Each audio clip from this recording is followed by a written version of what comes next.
자, 타입 1이 있고 타입 2가 있고요. 이 타입 2 같은 경우에는 호스트 OS라는 걸 설치해서 하이퍼바이저를 설치해서 이렇게 하는 거고 이렇게 하는 건데요. 혹시 여기 버추얼박스라는 걸 써보신 적 있으실까요? 버추얼박스? 아시는 분들 있으실까요? 버추얼박스를 하시면은 나이가 많은 건데?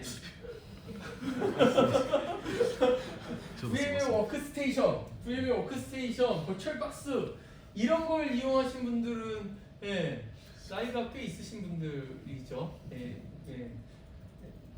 동안이시지만 사실 나이가 있어요. 자, 얘하고의 결정적인 차이는 뭐냐면 이 하이퍼바이저는 요 하드웨어를 못 써요.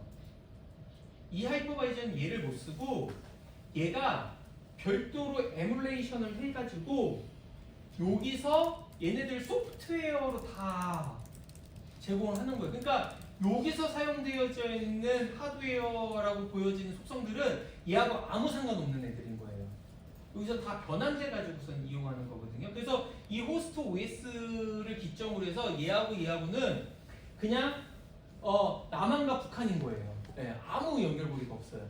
그렇게 되는 거고 우리 같이 구성되어져 있는 게 하이퍼V, MS의 하이퍼V나 KVM이나 이런 솔루션들은 OS가 설치가 되죠. 호스트 OS가 설치가 되고 하이퍼바이저가 설치가 되고 그의 게스트 OS가 설치가 되는데요. 이 호스트 OS에 이 하이퍼바이저가 인티그레이션이 되어 있는 거여서 이 게스트 OS에서 쓰는 하드웨어는 이거를 직접적으로 갖다 쓰는 거예요. 이렇게 연결되어지는 구조예요. 그러니까 이게 단순히 OS가 설치가 되어져 있으니까 타입 2이고 OS가 설치가 안 되어져 있으면 타입 1이라는 거 하는 게 아니라 이 게스트 OS 기점으로 해가지고 사용되어져 있는 하이퍼바이저가 요 하드웨어 실질적으로 물리적으로 설치되어져 있는 서버의 하드웨어를 직접적으로 갖다 쓰는 거냐 아니냐 이렇게 보시면 돼요. 이해가 지금 되시나요? 그러니까 이 버추얼박스나 VMware 워크스테이션하고 아무 상관없는 거죠. 아무 상관없이 이렇게 된 거. 제가 뒷부분에 그건 좀 더 설명을 더 드릴 거예요. 근데 그렇게만 지금 이해를 해주세요. 그렇게만. 이렇게 구성이 되는 거고 그러면 우리의 컨트롤 베이스는 타입 1이 되는 거예요. 타입 1. 타입 1이 되는 거고 이 타입 1에서도 펄 버추얼라이제이션과 파라 버추얼라이제이션이 있는 겁니다. 그래서 펄 버추얼라이제이션과 파라 버추얼라이제이션에 대해서도 조금 설명을 드릴게요. 이거는 복잡한 얘기니까 그냥 근데 펄 버추얼라이제이션, 파라 버추얼라이제이션이 있으니까 뒷부분에 또 여기서도 설명이 있네요. 여기서 그냥 설명을 드릴게요. 자, 우리 컨트롤 베이스는 KVM 기반이라고 하고 오픈 스택 기반으로 되어져 있죠. 혹시 클라우드 스택이라고 들어보신 적 있으세요? 클라우드 스택? 그 나랑 비슷한 연배. 네, 클라우드 스택이 있어요. KT가 지금 오픈 스택 기반으로 많이 바꾸고 있는데요. 초기 KT 클라우드는 클라우드 스택이라고 하는 거 기반이었었어요. 그리고 걔의 하이퍼바이저는 젠이었어요. 아마존이 AWS 서비스를 처음에 할 때 지금이야 AWS 막 이렇게 얘기하죠.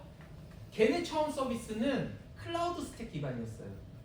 젠의 클라우드 스택 기반으로 해가지고 서비스를 런칭을 했어요. 그래서 처음에 뭔가를 보게 되면 다 이거 클라우드 스택인데 AWS라고 하는 게 다 이렇게 이야기를 했어요. 그게 뭐냐면 얘가 하이퍼바이저라고 하는 거는 결국에는 그 VM들을 제각각이 동작시키게끔 해주는 기능들을 하는 거잖아요. VM이 내가 마치 자기가 하나의 서버인 것처럼 해주는 게 하이퍼바이저의 역할인 거예요.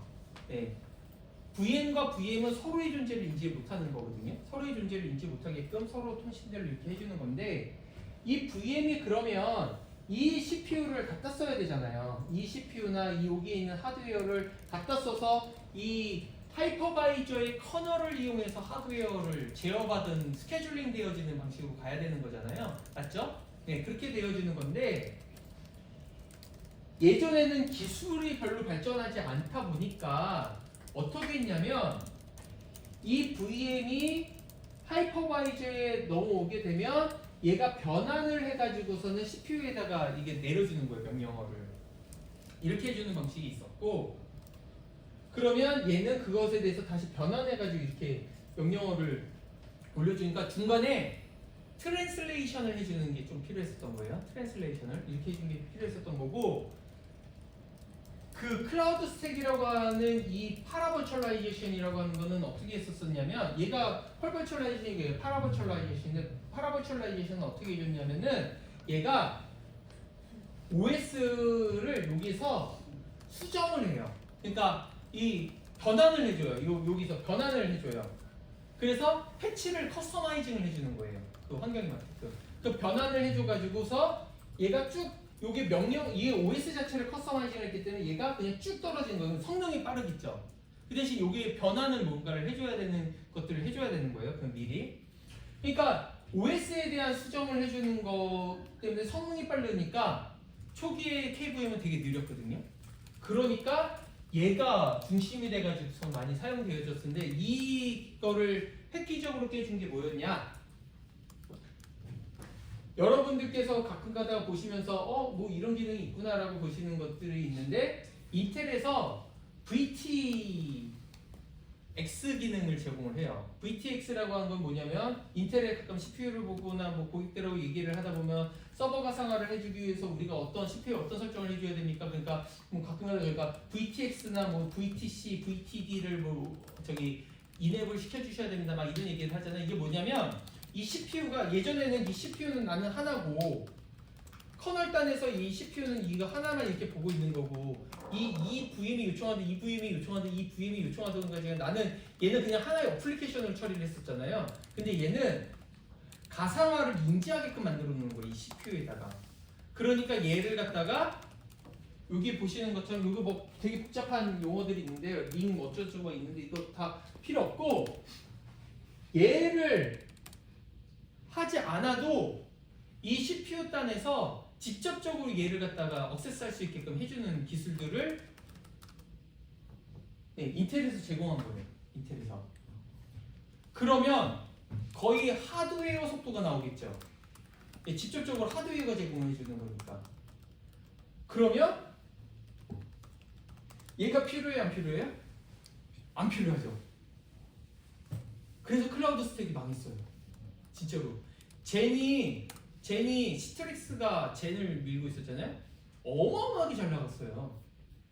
근데 한순간에 그냥 KVM이 확 뜨고 오픈스택이 그냥 자리를 잡았고요. 제가 2010년도 정도부터 그 클라우드 쪽을 들어왔거든요. 2010년, 11년 막 이때부터 클라우드를 시작을 했는데, 오픈스택이 2010년도에 만들어졌거든요. 2011년, 12년도에는 오픈스택은 저 변줄에 있었던 거였고, 클라우드 스택이 막 뜨고 있어요. 그래서 네이버, 뭐 KT, AWS 이런 데가 무조건 다 클라우드 스택을 도입했었던데요. 그런데 지금 클라우드 스택을 썼던 것 때문에 어마어마한 투자비를 회수하지도 못하고 다시 오픈 스택으로 갈아엎는 이런 구조들로 되는 거죠. 근데 그 뒷세대의 클라우드를 시작했던 사람은 KT 선명지명이 없어가지고서는 클라우드 스택을 선택했다고 그러는데, 사실 이때는 대안이 없었어요. 그렇게 갈 수밖에 없었던 구조였고, 이런 것 때문에 사실 저는 되게 두려움이 있거든요. 저희 기술 인력들하고 개발 인력들하고 이야기를 할 때 뭐냐면, 지금 장악한 기술인 것 같아도 짧게 3년에서 5년 정도 후에는 없어질 수 있는 기술들도 되게 많거든요. 예를 들면 지금 그 여러 가지의 뭐 오픈스택에 관련돼 있어서 컨테이너화 시키는 기술들에 대해서 핫하게 막 올라오고 있어요. 근데 이거 언제 없어질지 몰라요. 아까 제가 2020년도에 막 발표했었던 내용들의 일부에는 빅데이터에 대한 얘기가 어마어마하게 들어가 있거든요. 그때는 빅데이터가 모든 걸 다 점령하는 것처럼 보였어요. 하두비고 뭐고 뭐 이런 것들로 해서 다 점령하는 것처럼 보였었어요. 시장 자체가. 근데 지금 아예 얘기도 안 나오죠. 메타버스 관련된 거 지금 뭐 그것 때문에 거의 다 모든 회사들 다 망해가고 있잖아요. 이런 것처럼 우리가 선택을 하나를 잘못하게 되면 몇 년 후에 어떻게 될지 모르기 때문에 진짜 되게 철저한 시장 조사가 필요한 거고, 함부로 기술들을 도입을 해서는 안 되는 것들이 있어서, 사실 저는 이런 것들을 2010년도부터 지금까지 하면 한 15년 정도의 시장을 보면서 클라우드에서 확 떴다가 갑자기 사라지는 기술들이 너무 많아서 예, 지금 선택에는 좀 조심스러운 게 있습니다. 그러면 보시는 것처럼 좀 답답하신 게 있을 것 같아요. 막 고객사에서 막 이런 얘기들도 하고 저런 얘기들도 하고 이건 이렇게 해달라고 그러고 갑자기 경쟁사에서 뭐 무슨 기술이 나온다고 하고 막 하는데 제 경험으로는 되게 보수적으로 가야 돼요. 되게 보수적으로 가면서 우리에게 확실한 기술들로 가야 되기 때문에 조금 이런 것들이 있다. 그런데 저 계속 말씀을 나누면서 예, 이런 것들을 갖다 되게 잘 극복을 해나가야 될 필요는 있을 것 같습니다. 그래서 실질적으로는 이거를 KVM 중심으로 완전히 바꾸게 된 게 인텔이 엄청나게 큰 역할들을 했어요. 인텔에서 이러한 가상화와 관련돼 있는 기술들을 하드웨어에서 직접 제공을 해주고 난 다음부터는 트랜슬레이션에 대한 것들이 사라지고 직접적으로 다 되는 방식으로 바뀌었다. 그리고 이해를 해주시면 될 것 같고요. 여기서 보게 되면 이게 에뮬레이션을 시키는 기술들이 캐무가 이런 것들을 해주는 거고요.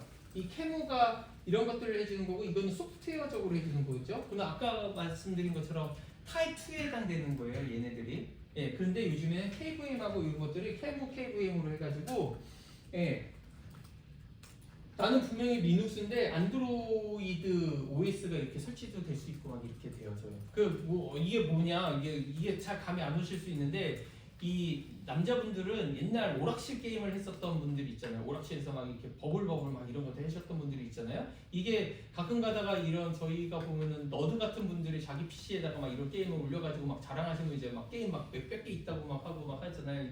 이게 사실은 동격되어져서는 안 돼요. 리눅스나 윈도우 환경에서는. 그게 동격되어진 이유가 이런 에뮬레이션으로 해가지고 소프트웨어로 하드웨어를 제공해주기 때문인 거고 이게 다 타입 2에 해당되어진 거고요. 최근에 KVM에서는 이 캐무를 타입 2에 해당되어진 것들을 갖다 같이 연동을 해줘서 캐무 KVM 방식으로 해줘요. 저희 컨트라비스도 이렇게 제공이 되어져요. 그래서 제공하지 않는 하드웨어에서도 이런 식으로 해줄 수 있는 것도 있다. 근데 제가 이걸 왜 했냐면 캐무라고 하는 게 계속 나오니까 이 캐무가 뭔지를 잘 모르실 수 있을 것 같아서 지금 이렇게 이런 것들을 해주는 거다라고 설명을 드린 겁니다. KVM 모듈이 화살표 이걸 무슨 뜻이고요? 얘하고 이 캐무 같은 소프트웨어만 이렇게 되는 건데 얘네들이 서로 연동한다는 의미예요. 네. 레이어는 다른데 왜냐면 얘가 리눅스가 있고 이 리눅스 OS의 호스트 OS의 KVM 모듈들이 딱 탑재가 된 거잖아요. 그게 이 캐무하고 호환을 갖는 거예요. 네, 소프트웨어 레이어. 그럼 이 그림에서 아까 타입 1, 타입 2에서 보면 타입 2에 네. 호스트 OS가 있고 이제 그 하이퍼바이저가 있는 게 있었잖아요. 네네. 이 그림이 약간 좀 이게 캐무예요. 이게 캐무니까 이건 타입 2죠. 여기는. 네. 얘는 하드웨어에서 제공하지 않는 안드로이드를 제공해 주는 있는 거고 얘네들은 KVM에 직접 연결되는 거예요. 네, 그렇게 되는 거예요. 질문이 있어요. 네, 리눅스 OS 부분에서 네, 저희 컨트롤베이스가 네, 그냥 공개 이제 리눅스 체계로 네. 그냥 하나로 바인딩된 그런 부분이 뭔가요? 그냥 컨트롤베이스 설치를 이제 공급을 할 때 저 베이스 OS 때문에 말들이 참 많거든요. 네네네네. 그래서 그냥 저희가 그냥 뭐 예를 들어 수세 리버티나 네, 뭐 이런 그러니까 공짜 OS를 같이 바인딩해가지고 컨트롤 베이스에 옵셔널하게 붙여가지고 그냥 한 방에 그냥 다 설치하고 그냥 그렇게 할 비즈니스에 대해서 생각합니다. 자, 그걸 명확하게 다시 정리를 해서 드릴게요. 오픈스택은 모든 리눅스에 다 설치할 수 있어요. 오픈스택은. 그런데 저희가 OS에 대해서 제약을 거는 이유는 설치 자동화를 해주기 때문인 거예요. 커널의 문제가 아니라 이걸 저희가 쭉 설치하게 되면 유저 스페이스 영역에서 패키지화 되어져 있는 것들이 있거든요. 물론 커널 단에서 패키지가 되어진 것도 있지만 이거보다도 유저 스페이스 영역에서 패키지화 되어져 있는 게 있는데 우리가 만약에 그냥 CentOS에서 그 오픈스택을 설치해 주세요라고 되어지면 패키지화 시키지 않고선 저희가 일일이 모든 모듈들을 다 설치하잖아요. 전혀 문제 없어요. 근데 고객이 그걸 원할 거냐는 거예요. 저희가 가장 최적화되어져 있는 방식으로 지금 같은 경우에는 수세 리버티나 우분투 같은 경우에는 그 클릭 몇 번만으로 얘가 쫙 설치가 돼요. 모든 패키지까지. 그게 앤서블로 저희가 설치 자동화를 다 만들어 놓은 거거든요. 그걸 안 하면 며칠씩 걸릴 거예요. 근데 지금 저희는 그걸 갖고 가면 한 3시간 만에 설치가 다 끝나고 막 이러거든요. 그거를 해주기 위해서 저희가 그 OS를 제약을 거는 거예요. 근데 만약 어떤 고객이 CentOS로 해가지고서는 하겠다라고 한다거나 아니면 저희가 권장하지 않는 뭐 페도라나 이런 계열로 해가지고서는 하겠다라고 하게끔 되어지면 고객이 뭐 우리한테 시간만 넉넉하게 주고 그거에 대한 인건비를 다 준다고 한다면 설치할 수 있죠. 그 오픈스택은 그렇게 동작을 하는 거고 방금 말씀드린 것처럼 설치 자동화를 저희가 제공해주기 위해서 이 패키지를 제공해주기 위해서 하는 거고요. 한 예로 얼마 전에 수행 쪽하고도 한참 얘기가 오갔던 것 같은데 그러니까 수행분들도 지금 저희의 전체적인 것들이 아직까지는 이렇게 감이 잘 안 오니까 그러신 것가 있는데 뭐냐면 얼마 전에 저희 현재는 HA를 마사카리를 이용하죠. 저희 컨트라베이스는 HA를 했을 때 마사카리를 이용하는데 이 마사카리의 레디엣의 9버전에서 9버전에서부터는 마사카리와 관련되어 있는 거를 패키지로 자동으로 제공하지 않아요. 그걸 다운로드 받아가지고 해야 되는 거거든요. 우분투에서는 이걸 자동으로 제공해주고 그러니까 저희의 패키지에서는 우분투 기반으로 했었던 패키지에서는 얘가 있으니까 쫙 설치가 됐는데 레디엣 기반으로 하니까 이 마사카리가 안 보이니까 난리가 난 거예요. 근데 실제로 그냥 다운로드 받아서 그냥 설치하면 됐었던 문제예요.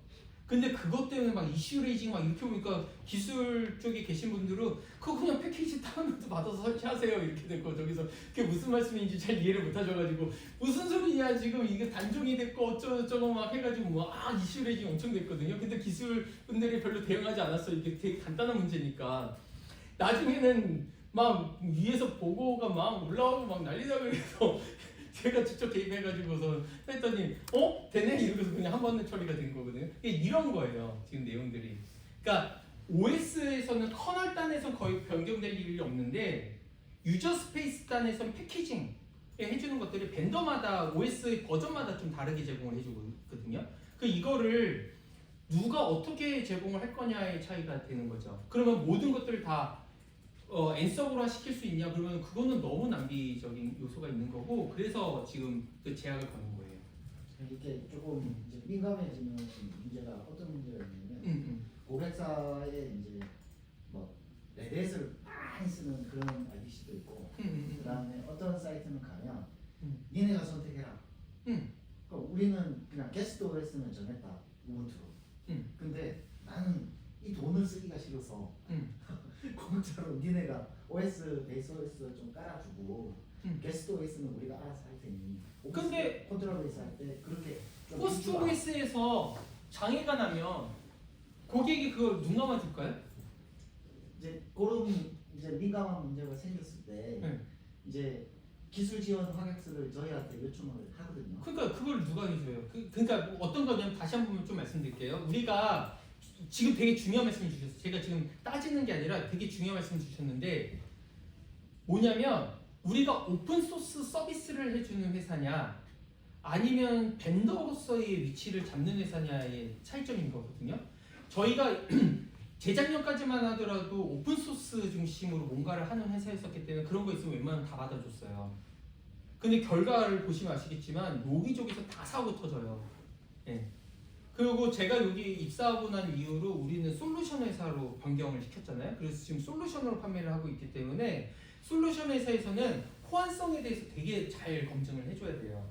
그래서 만약에 지금 그래서 저희 대표이사들께서도 의사결정을 하시는 거는 그런 사이트는 버려라라고 지금 말씀하시는 거죠. 왜냐면 우리가 이미 되게 많은 사이트에서 사고 터진 걸 봤었기 때문에. 그리고 어떤 벤더에서도 모든 걸 다 호환해준다고 얘기해서는 절대 안 되는 거고 본인들이 비용 절감을 위해서 선택했었던 호스트 OS에 장애가 생겼는데 우리 보고 기술 지원 합격을 하라고 하면 안 되는 거죠. 그래서 저희는 레드 환경일 때를 대비해서 수세 리버티하고 그래서 계약을 갖고 하는 거고 수세 리버티로부터 기술 지원을 직접 받는 방식으로 하는 거고 우분투도 저희가 계약을 그래서 다 하는 거거든요. 그래서 우분투도 저희가 비용 지불을 해요. 그 우분투로부터 사는 거예요, OS를. 저희도 비용 지불하는 거고 이러한 것들은 방금 전에 말씀드린 것처럼 커널에 대한 이슈들이 되게 많기 때문에 함부로 걸들여서는 안 되는 것들은 좀 존재를 해요. 결론적으로 네. 두 가지 OS에 대해서는 네.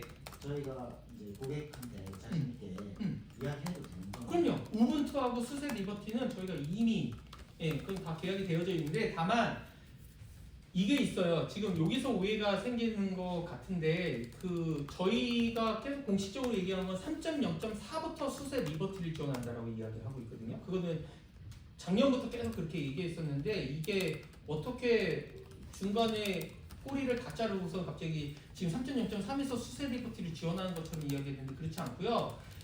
왜 3.0.3에서는 못하고 3.0.4에서부터 수세 리버티를 지원을 하냐면 3.0.4에서 카라카를 지원할 거예요. 카라카를 지원하는데 요가 버전 같은 경우는 2년 전에 나온 거거든요. 오픈스택에서 2년 전에 나온 거니까 지금 수세 리버티가 개인 패키지를 제공하지 않아요. 네. 그러니까 지금 저희가 카라칼에서부터 수세 리버티를 하겠다라고 이야기를 하는 거고 그 테스트는 이미 다 끝났고 그 정식 릴리즈가 카라칼 버전으로 3.0.4에서 정식 릴리즈 될 때는 그 자동 설치까지 다 제공을 해요. 네, 그렇게 구성이 되어집니다. 이슈가 있으실까요? 듣고 있었습니다. 아, 네네네. 혹시 지금 말씀 나눈 거에 대해서 더 궁금하시거나 아니면 잘못 이해를 제가 설명을 잘못 드린 부분들이 있으실까요? 한 가지만. 아, 네네네. 결론적으로 계속 말씀해 주세요. 네. 그 이제 고객이 제가 이제 계속 물어보는. 아, 괜찮습니다. 계속 주세요. 네. SK 실트로는 POC 때문에 네. 이야기가 있어서 수세 네. 리버티로 이제 확정을 하고 네. POC 일정도 7월로 미루고 304 버전으로 이제 카라칼 버전을 가지고 했는데 네네. 그러면 고객이 이제 레노버 서버로 갖다 놓은 상태에서 이제 OS 설치를 누가 하냐에 대해서 물어봤을 때 네, 수세 리버티. 네. 네. 네. 그러면 저희는 자동화해서 그냥 공급합니다 이렇게 이야기하면 네. 되는 건지 네, 맞아요. 아니면 맞아요. 그렇게 하시면 돼요. 그렇게 그리고 설치 자체도 기술 지원은 수세 리버티에서 직접 다 할 거예요. 수세에서 다 할 거예요. OS 기술 지원. 예. 이제 설치의 주체하고 기술 지원의 주체는 다르다 이렇게 해석이 되는 건지. 설치는 설치 자동화가 들어가니까 OS 설치까지 같이 쫙 일어나요. 그렇죠. 네. 그러면 컨트롤 베이스하고 같이 엮여서 그냥 들어가. 맞아요. 네. 그런 네, 맞습니다. 예. 그리고 기술 지원은 문제가 생기면 수세 리버티가 100% 수세에서. 네. 수세 코리아가 한다. 예, 맞습니다. 예. 그 필요에 따라서 제대로 설치가 안 되면 설치도 수세에서 다 할 거예요. 그건 유료 버전이죠. 저희하고 수세하고 계약을 맺었어요. 제 얘기는 수세 공급되는 수세 리버티가 예. 그왜 이렇게 보면 이렇게 뭐라 그러죠? 유료 버전이 있고 그 공짜 버전이 있고. 아니에요. 저 정확하게는 수세 OS가 있고 수세 리버티가 있는 거고요. 네, 리버티. 수세 OS 같은 경우에는 다 유료인 거고 수세 리버티는 엄밀히는 기술 지원만 받는 거예요. 기술 지원에 대한 것만 계약이 있어요. 수세 자체가. 서포트. 예. 수세 리버티가 기술 지원에 대한 내용만 있는 거예요. 그럼 우분투도 똑같은 개념입니다. 우분투 같은 경우는 우분투 엔터프라이즈라고 해가지고서는 그 OS의 금액이 있으면서 서포트를 받는 거고 수세 리버티하고 이건 좀 달라요. 수세 OS는 OS 자체의 가격도 포함되어 있고 기술 지원 가격이 따로 있는 거고 수세 리버티는 기술 지원만 있는 거예요. 기술 지원에 대한 것만. 수세 리버티 가격 정책 자체가. 예. 왜냐하면 이건 레드햇에 대해서 패키지만 다시 유저 스페이스 쪽에서 패키지만 다시 해가지고 제공하는 거니까 그렇게 되는 거예요. 이해했습니다. 네. 또 궁금하신 거? 예. 금융권 가보니까 금융권 금융? 예 네네네. 대부분 이제 페더럴 기반을 굉장히 선호하거든요. 아, 네네네. 예, 그래서 RHA 일에 대한 굉장히 부심이 있어요. 사실은 그러다 보니까 저희 뭐 여기 제품이 사실은 이제 우분투나 이제는 수세로 가도 상관은 없지만 사실은 어떤 고객들은 왜 이거를 사실은 조금 다른 데서 같은 경우는 커널을 좀 업데이트 해가지고 페더럴 기반으로 이 패키지에서 여기 맞게 좀 만들어 주시면 안 될까요? 라고 하시는 고객들도 좀 있는데 저희는 사실은 뭐 그 RHA나 뭐 센터에서 가운데 팀장 이런 것들을 가지고 해서 이 패키지 해가지고 다시 여기에 컨트롤 베이스 맞는 좀 호스트 OS를 저희가 개발할 수 있는 여지가 없을까요? 수세 리버티가 레드햇의 커널을 같이 쓰고 유저 스페이스만 바꾸는 거거든요. 그러니까 똑같아요. 수세 수세 예, 리버티가 완전 수세 리버티가 레드하고 완전 똑같아요. 유저 스페이스가 바뀌는 거지. 아, 그 유저 스페이스까지 같이 썼다가는 법적 공방이 생기는 거니까 얘네가 그 자기네들에 맞춰서 유저 스페이스 쪽에 그 패키지를 바꾸는 거고요. 밑에 커널은 완전 다 똑같고 안에 구현되어 있는 명령어나 이런 것들도 거의 똑같아요. 그래서 저희가 수세 리버티를 하는 거예요. 네, 그러면은 저희가 헤도라 기반을 뭐 근데 RTL 기반을 쓰는 고객들한테는 수세 리버티가 아, 아니고 네네네. 저희가 제안을 같이 해도를 네네, 맞습니다. 어차피 그런 구성들 전혀 문제 없어요. 네. 네, 맞습니다. 네. 그래서 지금 저희가 우분투 쪽과 수세 리버티 이렇게 두 개를 갖고 가는 이유가 그런 거예요. 네. 그러면 저희 커널을 저희가 뭐 네트워크에 대한 그 라이브러리를 좀 변경한다거나 그런 것들도 저희가 좀 지원을 해주는 라이브러리를 변경하는 게 어떤 거에 대한 그 네트워크 건가요? 그러니까 커널에 대해서 그러니까 커널을 이제는 최적화할 때 네, 네트워크에 대한 라이브러리가 이제 가지고 있지 않습니까 커널 안에서 네네. 그런 것들을 조금 더 이제는 최적화시키거나 아. 네, 그런 것들도 그런 거와 예, 관련돼서 예. 수세 쪽하고 저희가 이야기한 게 그런 기술 예. 지원을 갖고 막 하는 건데 사실 커널을 함부로 건드리는 건 별로 좋지는 않기 때문에 근데 저희가 궁극적으로 사업을 더 만들어 나가려고 한다면 얼마든지 그런 거는 논의할 수 있죠. 아까 말씀드렸던 저희가 커널을 다루고 알고리즘을 하는 개발자들이 이제 채용되어져야 되는 게 그런 의미로 말씀드리는 거거든요. 사실 커널을 건드려 주게 되면 성능 효과들이나 저희가 개선할 수 있는 것들이 되게 많아요. 예, 근데 아직까지는 그런 개발자들이 없는 거고 예, 그런 개발자 자체가 시장에 흔하지 않는 거고 예, 저희는 그 부분으로 계속 넘어갈 거예요. 지금 아, 네네. 많아서 죄송한데 괜찮습니다. 주셔야죠. 이 수세 리버티하고 예. 저희가 이제 제도 같은 경우는 셋 애플리케이션을 많이 쓰고 있으니까 아, 네네네. 그래서 이게 연관된다고 표현을 해도 무리가 있을까요?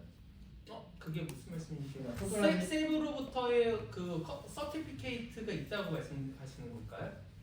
뭐 궁극적으로는 그건데 음, 어느 정도의 그 OS 보안성을 수세로 음. 다 밀어붙여가지고 음, 고객사에 이제 셋 환경이 있으니까 거기 안에 넌셋이나 뭐 셋이나 그 정도 뭐 DB를 제외한 나머지에 제가 이제 조금만 설명을 드릴게요. 셉에 대한 얘기들이 나오니까 이게 말씀을 드리면 셉은 정확하게는 수세의 가상화 환경에 대해서 셉이 테스트 환경에 대해서만 서티피케이션을 받았지 프로덕션에서 받지 못했어요. 수세도. 예. 그리고 설령 받았다고 하더라도 셉이 되게 재밌는 게 하드웨어까지 같이 다 받아야 그걸 어플라이언스 형태로 인정을 해주지 OS만 받아서 되지는 않아요. 그러니까 저희가 셉하고 받으려고 하게 되면 셉 자체에 저희가 지정한 하드웨어와 소프트웨어 가상을 넣어가지고 그걸 통으로 받아야 돼요. 컨트라 베이스로. 그래야 셉에서 그걸 인정을 해줘요. 그럼 예를 들어 네. 밴더 중에 뭐 힘없는 뭐 레노버 같은 거 잡아서 야 우리 애플리케이션 그냥 셉 하나 관련해서 그냥 하나 받자 뭐 이렇게 해서 그게 셉에서 직접 나서서 해주는데요. 셉 그거를 받기 위해서는 독일에다 보내야 돼요. 아니 그래 네, 독일에다 보내서 돈을 어마어마하게 들여가지고 2달 정도가 걸려요. 네. 그래서 저희가 오히려 제가 그래서 처음에 여기 왔었을 때 셉 얘기를 저도 하긴 했거든요.